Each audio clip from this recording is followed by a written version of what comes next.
QR code తీసుకొచ్చాం మొట్టమొదటిసారి.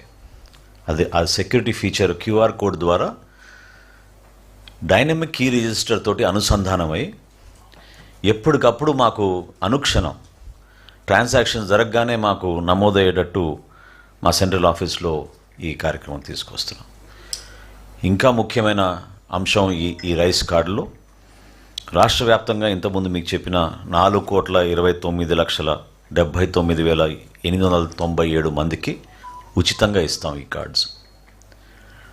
అంటే 1,45,97,000 కుటుంబాలకి ఈ కార్డ్స్ మేము ఉచితంగా పంపిణీ చేయబోతున్నాం. ఆగస్టు 25వ తారీఖు నుంచి ఈ ప్రక్రియ ప్రారంభమవుతుంది.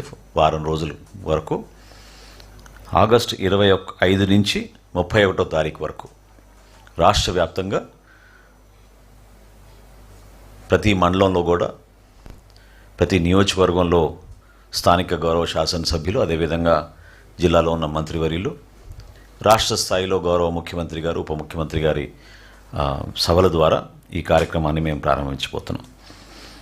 వీలైనంత వరకు ప్రజలు ఉపయోగించుకునే విధంగా ఈ వెసులుబాటు కల్పించినప్పుడు అప్డేషన్, అంటే ఎప్పటికప్పుడు మీరు మార్పులు చేర్పులు చేసుకోవాలన్నా కూడా నిరంతరంగా జరిగే విధంగా ఈ కేవైసీ పద్ధతిని భారతదేశంలో ఆంధ్రప్రదేశ్ ఈ రోజున నంబర్ 1 స్థానంలోకి చేరగలిగాం.